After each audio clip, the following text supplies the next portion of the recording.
안녕하세요. 대단히 반갑습니다. 그릭넌 자연형TV 이종수입니다. 이번 시간은 1337번째 시간으로 명기의 세계라는 글을 읽어드리겠습니다. 명기의 세계 남효정. 올드 명기는 모든 현악기 연주자의 꿈이다. 연주자들은 자신의 음악성을 한껏 발휘해줄 천생연분의 명기를 만나기 위해 평생을 찾아 헤맨다. 대당 수억 수십억을 혹구한다. 는 바이올린과 첼로는 누가 어떻게 만든 악기일까? 명기들은 과연 어떤 소리를 낼까? 지난 여름 집중호우 때 서울의 한 오케스트라 사무실이 침수되는 바람에 대당 수천만 원씩 하는 바이올린 등 고가의 현악기들이 물에 잠겨 큰 피해를 봤다는 기사가 실렸다. 사람들은 한편으로 현악기가 그렇게 비싸다는데 놀랐고, 또 한편으로는 그런 값비싼 악기들을 못 쓰게 된 데 대해 안타까워했다. 그러나 악기 주인들에겐 미안한 얘기지만 그 악기들은 그리 비싼 축에 들지 않는다. 정말 희귀한 명기라면 연주자들이 항상 몸에 지니고 다니지 빈 사무실에 놔둘 리 없기 때문이다. 또한 현악기가 물에 잠긴다고 해서 다시 못 쓰게 되는 것도 아니다. 현악기를 다루는 모든 연주자들의 꿈은 최고의 악기를 소유하는 것. 그러나 명기의 가격은 최소 수억 원에서 수십억 원을 혹구한다. 물론 진품일 경우. 소더비, 크리스티, 본햄스 등 영국과 미국의 유명 경매장에서는 매년 두세 차례씩 스트라디바리, 과르니에리 등 현존하는 세계의 명기들이 거래된다.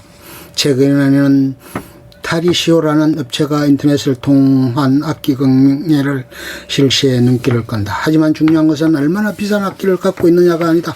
아무리 세계 최고의 명기라 해도 나이 어린 초보 연주자에게는 별 소용이 없다. 세계적인 명기를 소유 연주자들에게 대여해주는 여러 기관들은 연주자의 실력을 확신할 수 없으면 절대로 악기를 빌려주지 않는다. 아무리 명기라도 실력 없는 연주자가 6개월만 잘못 다루면 악기의 가치가 바닥에 떨어질 수 있기 때문이다. 클래식 음악계에서 좋은 악기에 대한 집착이나 욕심은 현악기 연주자들의 경우에 특히 강하다. 현악기로 연주하는 음악은 클래식 음악 중에서도 악기 영향을 가장 크게 받기 때문이다. 뛰어난 재능을 타고난 천재라 하더라도 그에 필적하는 좋은 악기를 만나지 못하면 재능을 한껏 발휘할 수 없다. 그와 반대로 아무리 좋은 악기, 비싼 악기를 가졌다 해도 그에 걸맞는 재능이 없는 연주자라면 돼지목, 진주 목걸이에 지나지 않는다. 올드 명기는 국가적 자산. 대개의 현악기는 400년 동안 지나고 400년 동안 퇴화한다고 한다. 따라서 현재 최고의 전성기를 구가하는 악기들은 400년 전에 만들어진 것으로 볼 수 있다. 현악기는 수리를 위해 모든 부분을 분해할 수도 있고 일부분 교체하기도 한다. 그래서 400년 전부터 전해온 악기 중에 원래의 재료로 원래의 모습을 그대로 갖추고 있는 악기는 드물다. 악기를 분해할 때는 물에 담가야 한다. 현악기는 각 부분을 조각조각 접착제로 붙여 만드는데 쉽게 분해할 수 있도록 수용성 접착제를 사용한다. 수용성 접착제는 접착력도 강하다. 따라서 악기가 침수됐다고 해서 수명이 끝나는 것은 아니다.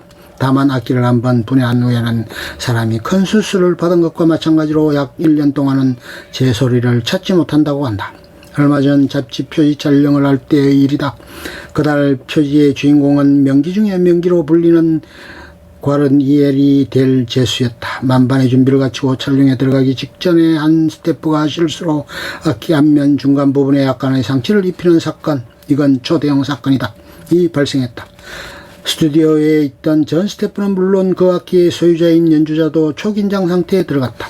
연주자는 밝은 전당 아래서 악기를 꼼꼼히 살피기 시작했다. 필자와 스태프들은 가슴을 졸이며 그의 처분을 기다릴 수밖에 없었다. 이 악기에는 1mm도 제되지 않는 작은 상처가 있었다. 하지만 누구도 사건이 일어나기 전에는 악기를 살펴보지 않았기 때문에 악기 원래 모습이 어땠는지 연주자 외에는 누구도 알 수 없는 일이었다. 어쨌든 연주자는 크게 상심했고 촬영도 중단됐다. 겨우 그 정도 갖고 뭐 그리 홀들갑이냐고 반문할지 모르겠지만 현악기 연주자들은 악기는 자신의 몸만큼, 아니 어쩌면 몸보다 더 소중한 존재다. 그들은 자신의 음악성을 발휘하게 해줄 천생연분의 악기를 만나기 위해 평생을 찾아 헤맨다. 또한 현악기는 워낙 예민해서 작은 부분에 조금만 부조화가 생겨도 음색이 변하고 악기의 가치가 결정적으로 떨어진다. 위에서 사건의 피해자로 언급한 악기는 시가 20억에 이르는 것으로 알려져 있다. 그러니 악기 표면에 끌만한 생채기 하나만 생겨도 악기의 가격에 엄청난 영향을 끼칠 수 있는 것이다.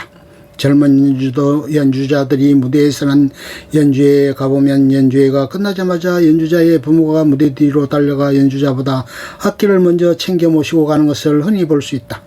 그런 값비싼 악기를 소유하는 것을 사치로 보는 시각도 있다 하지만 꼭 그렇게만 볼 일은 아니다. 연주자가 100년 이상 된 올드 현악기를 보유하고 있다면 그것은 국가적 자산이자 문화유산이라 할 수 있다. 일본이나 프랑스가 빼앗아간 소중한 고문화재를 찾아오지 못하고 있는 안타까움을 생각해보라. 일본은 1960년대 이후 경제대국으로 성장하면서 세계에 퍼져 있는 올드 명기를 하나하나 사들여 지금은 미국과 더불어 세계에서 가장 많은 명기를 소유한 나라가 됐다. 많은 일본 연주자들은 이런 국가적 지원에 힘입어 세계를 무대로 자신감 넘친 연주를 들려주고 있다.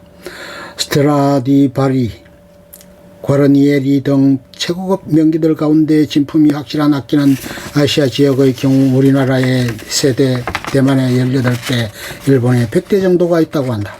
1999년 세계적인 바이올리니스트 예후디 메뉴인이 사망한 이후 실시된 그의 육풍 경매에서 1742년작 과르니에리 델제스 로드 윌턴이 400만, 500만 달러, 약 50억에서 65억 원의 매매가 이루어져 세계 최고가를 기록했다. 그러나 이는 특별한 경우이며 1998년 가을 영국 크리스티 경매에서 최고가를 기록한 악기는 1698년작 스트라디바리 요하인 코르차크로 52만 9,500파운드 약 10억 6천만 원이었다. 전문 연주자들을 위한 세계적인 악기 시장에서 4만 15만 달러짜리가 중저가대 악기이고 고가 악기의 가격은 이보다 10배 혹은 100배 이상 비싸다.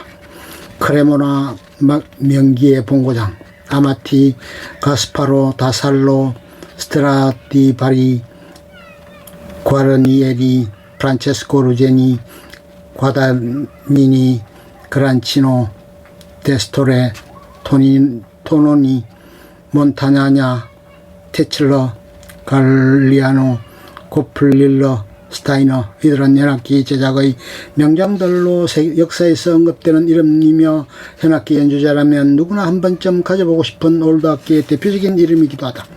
올드 악기라 하면 주로 이탈리아나 프랑스에서 17, 8세기에 만들어진 악기들을 건넌다.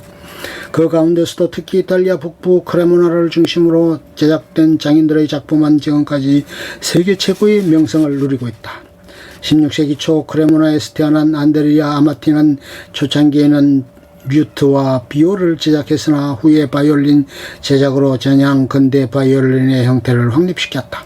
현재 나는 최고의 바이올린은 아미티의 1566년작 찰스 9세, 그의 손자인 니콜로 아마티는 기존의 소형 바이올린보다 커 그랜드 아마티로 불리는 바이올린을 만들었다. 아름답고 독특한 목형과 천연 도료를 사용한 그의 악기는 힘차고 명쾌한 음향으로도 유명하다. 니콜로 아마티를 더욱 유명하게 만든 것은 색이 뛰어난 제자를 길러낸 것, 오늘날 바이올린 명기의 대명사로 불리는 스트라디바리와 과르니에리 두 제작자가 니콜로 아마티의 공방에서 일을 배운 그의 제자들이다. 바이올린의 표준형을 제시한 스트라디바리가의 창시자인 안토니오 스트라디바리는 1660년대 초에 니콜로 아마티의 문화에 들어가 바이올린 제작 기술을 배우고 1665년경 독립해 자신의 공방을 차렸다. 그는 93세까지 장수하면서 70여 년에 걸쳐 바이올린을 만들었으며 자신의 두 아들에게 제작 기술을 물려줬다. 스트라디바리의 제작 경향은 세 시기를 거쳐 변화를 겪었다. 1기 1665년에서 1685년에는 아미티의 절대적인 영향 아래 소형 바이올린을 제작하던 시기인데, 이때 제작된 악기에는 레이벌의 아마티의 제자라는 문구를 써넣었다고 한다. 2기 1685년에서 1700년은 실험기로 그는 많은 바이올린과 첼로를 만들면서 악기 형태를 길게 만들어 일명 롱 패턴 스트라드 강렬한 울림을 내렸다. 이는 그전까지 성악가들의 반주를 맡는데 그쳤던 바이올린이 거물에 붙어 독작기로서 두각을 나타낸 사실과 무관하지 않다. 1700년 후 상기는 독자적인 현악기를 개발 완성한 시기다. 악기는 크게 2기 때 만든 것보다 약간 작아졌으나 폭이 넓어 비례면에서 완벽했고 곡선은 자연스러운 아름다움을 발했다. 또한 최상급 전연 도래를 이중으로 칠해 무게 있는 광택을 냈다. 스성 아미티 악기가 부드럽고 서정적이며 시적인 음향을 냈다면 스트라디바리의 것은 전 음역에 걸쳐 균형이 잘 잡히고 더욱 힘있는 음량과 정열적이고도 예리한 음색을 겸비했다. 그는 일생 동안 1100, 200대의 악기를 만든 것으로 기록되어 있는데 지금까지 남아있는 악기는 바이올린 540대, 비올라 12대, 첼로 50여 대인 것으로 알려졌다.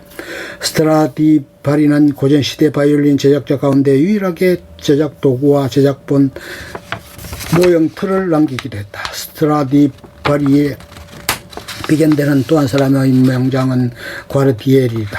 과르디에리 가문에는 아마티의 제자로 가문의 시조인 안드레아와 가르디에리에 이어 그의 둘째 아들 지우제페 지오반니 바티스타 과르니에리 필리우스 안드레아라고도 불린다가 가업을 이었다.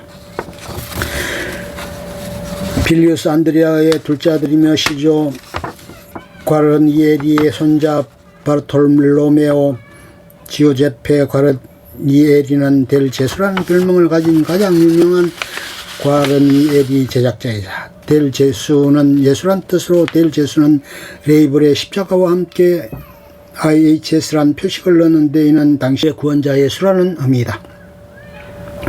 델 제수는 아름다운 음색을 살려내는 자신의 독특한 악기 형태를 개발해 여기에다 울림이 좋은 스트라디바리의 장점을 결합했다고 평가받는다.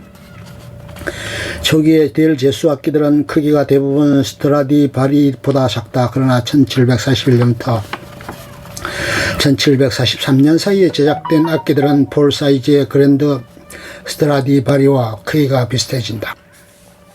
델 제수는 놀랍게도 하나의 모형틀을 사용해 많은 악기를 만들었으며 음색을 변화시키기 위해 옆판의 높이를 높게 만들고 아칭 악기 옆으로 봤을 때 앞 뒷판의 곡선을 풍만하게 했다.